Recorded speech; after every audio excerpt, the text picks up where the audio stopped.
I grew up in Toronto. I was born in Toronto from a family that immigrated from Estonia during the war. They were fairly formative years in that we had uh, to adapt to a foreign country. I started school not speaking the English language and quickly picked it up and proceeded um, to do well in school, having picked up the language and having great interest in participating in the language. And as part of growing up, the cultural scene in the Estonian community was very active, so it was quite active in choirs and music and art and dance and theater. So I grew up in an arts-related family and in the schools as well.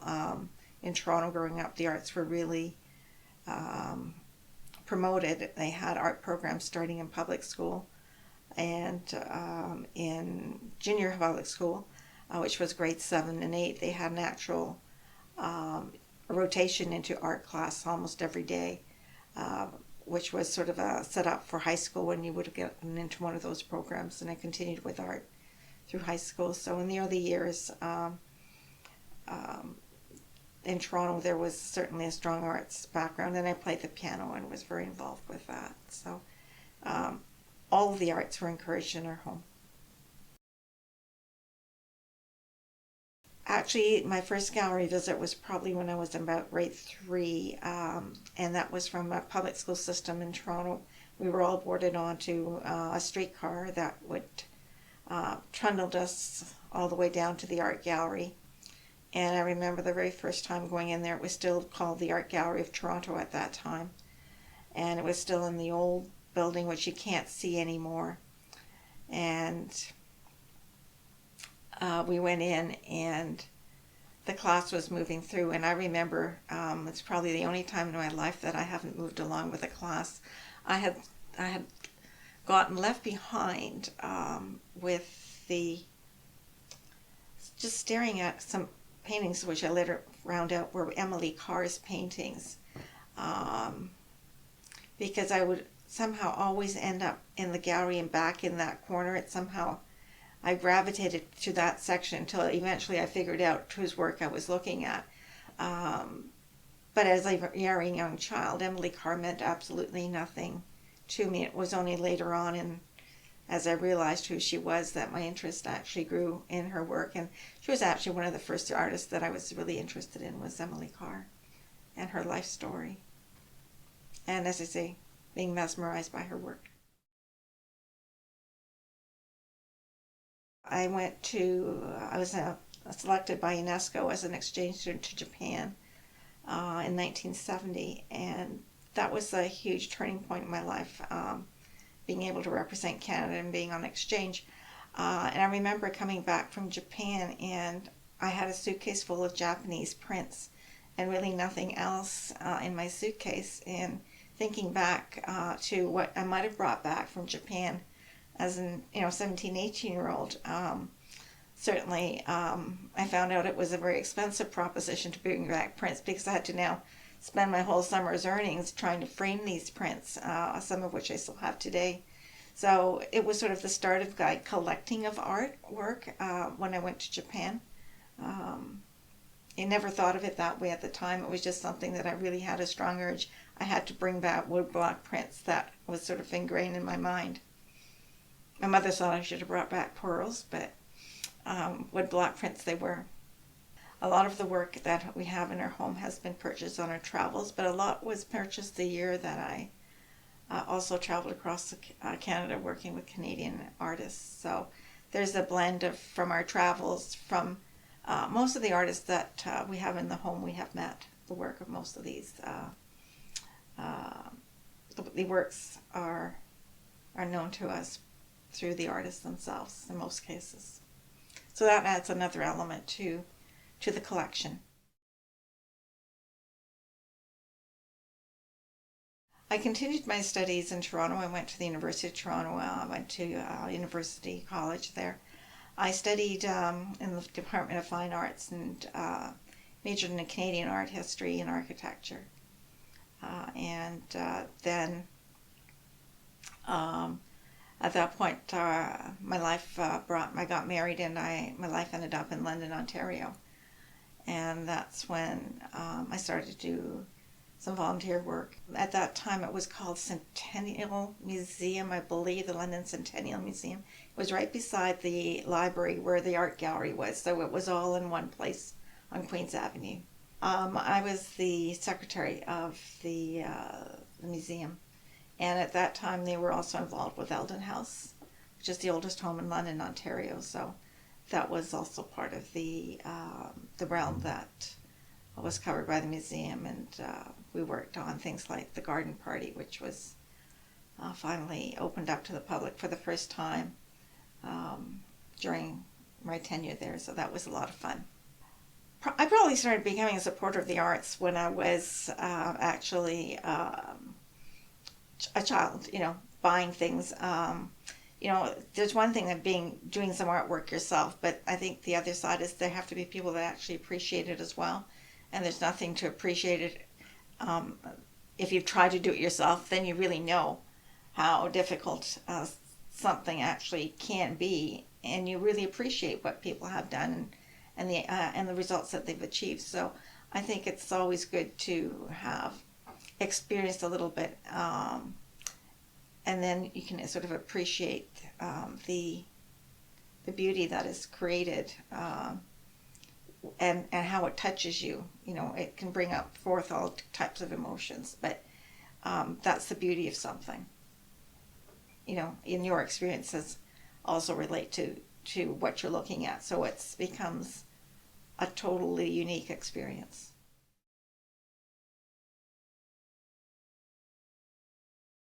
That project was started by Woman Spirit.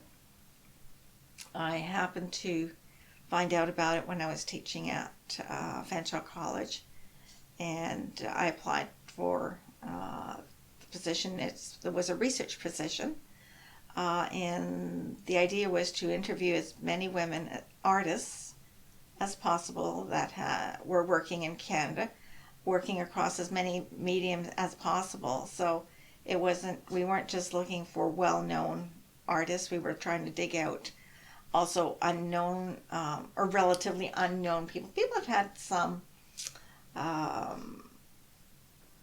exposure, perhaps, in that there was a trail that they'd had an exhibit, or there was a newspaper article, or there was a flyer or something. In some communities it was easier to find than others. Obviously, in a smaller community, the librarians would clip and keep a lot of things, but trying to find those libraries also is very time consuming. So we didn't find a lot of really under the surface, but we were looking for people that were well known, obviously, but also for people that perhaps were not household names, and across the arts. So we were looking not only at painters, but sculptors, things such as early women painters that painted on china, basket makers. There was a woman Indigenous woman that did birch bark biting, and by biting the birch bark she created beautiful images. So I didn't have a chance to interview all of these women, but in the process of researching, women that were making quilts with amazing patterns, creating originally works. The difficult part was trying to decide at what stage we would stop interviewing women. So at what age should we start, or how do we define who would be included in this project? And what we started to think about, when was the fundamental change in the educational system, and when did things really change for female artists particularly? And the decision that I came to was that it was during the war years, that after the war, things had really changed in the educational system. Everything had changed. So our primary focus then became women that had been educated in the arts, or had their education primarily before the Second World War. So then we decided to look at a date, and we decided that it would be women born before 1925, so that they would have had pretty much their education before the major brunt of the war and the war effort was on. So that gave us a bit more of a focus and helped us close down the scope of the project, because otherwise it would have just been too large, as it was getting into the people born in the 1900s, the early 1900s. Even that was boomeranging out of proportion with the number of people because there were better resources to record the work done by these people. So there's more material there. Generally, the first way to contact these artists was by letter. And that's because we had a very, very limited budget, and phone calls were very expensive at that time. So this meant long distance phone calls. So pretty much all the planning was done at that time by mail. And they were either handwritten or typed, depending on how long the lengthy or how important the letter was. So the first contact was always made by letter, and it would be followed up, and eventually I would call to confirm the most recent details, but most of it was done in those days by letter. Most of these women were intrigued that they were being interviewed at this stage in their lives, because for most of their lives they had been under the radar. And so for some of them this was very a novel idea that somebody would be even interested in their work. Others obviously had a fair bit of experience and had been interviewed, and they were just as happy to continue with this project. It was an exciting project in that a lot of women were actually getting recognition for the first time in their lives. These are women that are now into their 50s, 60s, 70s at that time, and they've worked as artists all their life, but finally their work is being recognized. And in some cases it's because they now have time to devote entirely to their artwork, because some of them had to work and to support themselves. In some cases they had families that they had raised before they could actually devote energy to their arts fully. So it was, the purpose of the project was to find out not so much as a look at their artwork and why they produced what they did, but to find out how they were influenced, what influence they had in the community, what supports they had in the community. How is it that they actually became an artist? So the angle was not as an art, so much as an historian of, or an art critic, or an art historian as to looking at art, putting their context in a place. It was more, how did you get here? So from that aspect, it was a very open-ended project that allowed for them to talk about what they felt had influenced them. In some cases there was lots of support material to use. In other cases there was very little support material.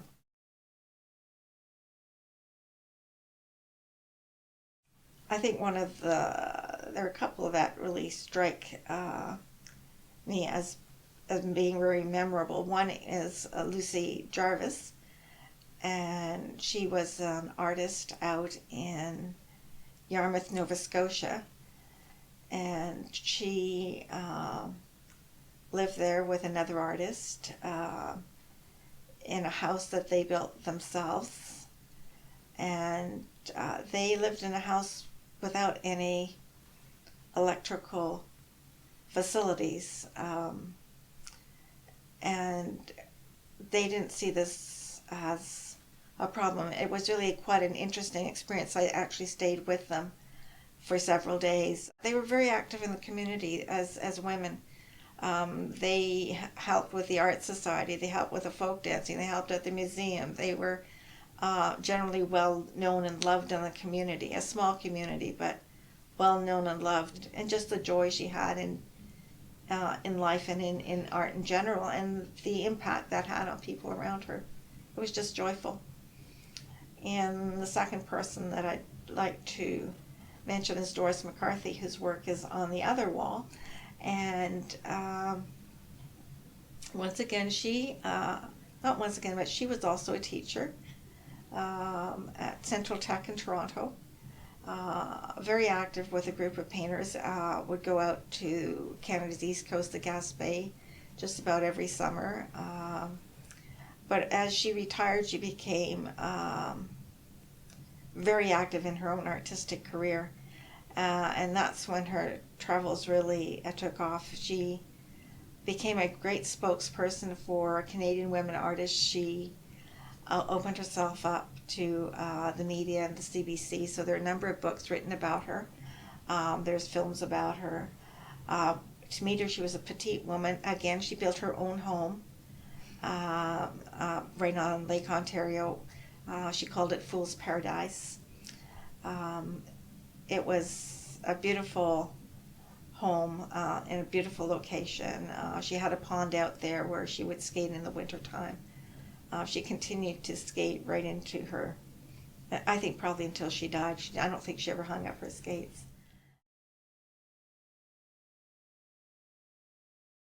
The project itself was got the grant from a group called Women's Spirit. And Women's Spirit was a women's art center and resource center. So it was run by volunteers, and the way it worked was that they had it was a two-story building on Dundas Street, and on the first floor the main rooms were set up as a gallery space, and behind it, which would have been probably more the kitchen-y area and back rooms, there was a resource center. It was a huge library full of books on women in the arts, and upstairs on the second floor there were offices for the staff. So as a group they came up with the idea that there was a very comprehensive record of Canadian women artists. There were, if women had managed to be acknowledged into some type of artistic society that was on the national or provincial level, maybe at the local level, but predominantly a nationally known organization.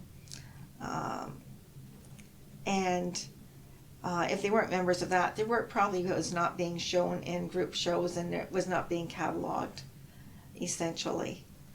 So they felt that there should be a better record, and they proposed for a grant to the government, which they received. They also, to keep open, applied for other grants. So they had another person working there whose grant was being used to help further the research work they were doing in trying to set up exhibits, trying to put together a newsletter, trying to promote the space, and trying to sort of run a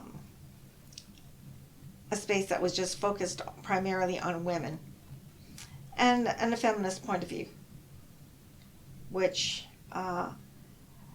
was not unusual in London at that time. I don't want to, but there were a lot of smaller galleries that had a sort of a local following, and there was a great deal of movement back and forth. At least I sort of remember smaller spaces and going not into major dealers, but small little artist-run shows. Not always even permanent galleries, but just little shows that were set up sometimes. So this was a permanent space for female artists, and they had rotating shows through that. I don't know how much funding they got for the shows, because that was not part of, I wasn't part of that. I was hired by them to work specifically on this book. But it was one of the ways that they managed to run the gallery was through grants that they applied for, and eventually the funding, they didn't get funding for enough funding, and they closed. So the problem with funding is, you need funding to keep going if it's a good cause, but you need to be able to somehow sustain that funding by either getting people to buy on, and you're doing self-sustaining funding, or that there will forever be this grant for you. And the problem with some of those organizations at the time was that governments change, priorities change, and the programs that you apply for change, and all the rules change. So what you thought you had a path to help you in an arts body, all of a sudden you don't. Everything changes, and there are things at the local level, provincial level, the national level that can all impact your abilities. And I think there's a far greater support system out there now than there was in the 80s. I think that you either managed to get your grant or you didn't, which is what happened in this case, where they got the first grant. They had put in for the second grant, but by that time things had changed enough at some level that the funding was no longer there. So the project, which was really great, just stopped. Now, I'm sure that if in the long run there could have been another source for the funding, but in the meantime the gallery had to, and the resource center had to continue operating. So,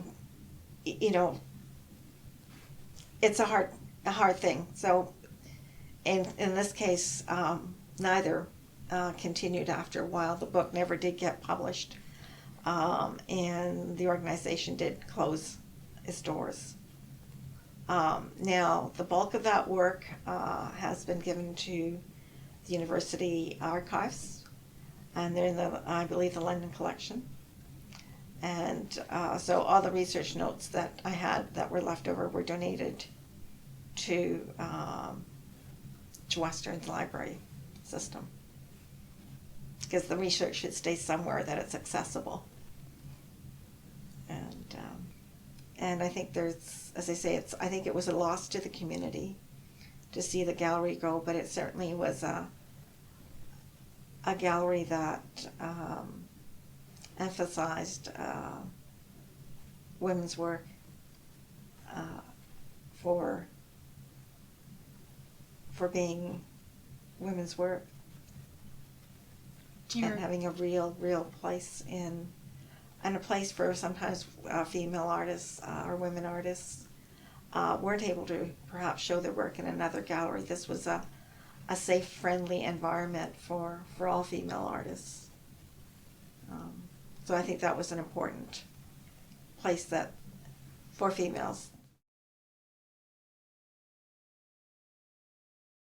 I've always worked with the museums or the galleries, and when I was back working at Fanshawe again, I always liked to continue my interest in the arts, so I did start volunteering again at Museum London. So it was the volunteer committee to Museum London that I started with, and it was their mission was to raise funds to buy works of art for the art gallery. That was their sole mission, was to try and get more money together so that the gallery could have more paintings. And as such, we were also part of the acquisitions committee, so that we had a say in what was being purchased for the gallery. And over the years, I worked on various committees and eventually became president of the volunteer committee, and I sat on the board of the museum, and at this time is now called Museum London, for many years, and I was chair of the acquisitions committee for many years. And it was just a wonderful experience. It's a different way of contributing to the community. We also, during the process, continued the various art shows that we had started, which included juried art shows where we would bring in a jury and local artists would bring their work in, and we would display and have art show and sales. We try to purchase some interesting works of art, not all by women artists, but certainly mostly by local artists. And so it was another way to keep engaged in the arts througworking at a museum and continuing to support and visit galleries and just hear what's going on in general. But that, I think, is another important aspect of supporting the arts is providing funding, critical funding that doesn't come through other sources. So, we had committees, for instance, that ran the store. We had a store and the proceeds from the store would go to there. We had an art rental service where local artists' works from Toronto were distributed to homes and businesses in London. There was an art and travel group that arranged tours locally and internationally to destinations, and lectures that we provided. There were shows and exhibitions that we put on. Well, we're part of the Art and Travel Committee for the McIntosh Gallery, so still volunteering, still working on raising funds for this time the McIntosh to buy paintings. So, I think any help that a gallery can get is really important, whether it's through funding through an organization such as ours, or whether it's through the government or through some patron. Hopefully somewhere along the way, these fundings sometimes get matched, sometimes they don't get matched. It's just, it gives opportunity to do things that you wouldn't be able to do otherwise. So I think it's important work to support the galleries. I think life itself is a living work of art. A piece of work is a moment of time. It can be a long moment, but it captures an element. It's nice to surround yourself with things you love and bring joy to you, but the value of art is really what the person themselves gets out of it. It's the viewer that decides what the value is, and I'm not talking about whether they just like it or dislike it. It's what it brings out in them, how it engages them, the relationship that they're having with it. So artwork, its value is not necessarily, as I see it, a dollar value. It's not a value of it's something that you need, or it's something that enhances one's quality or understanding of life.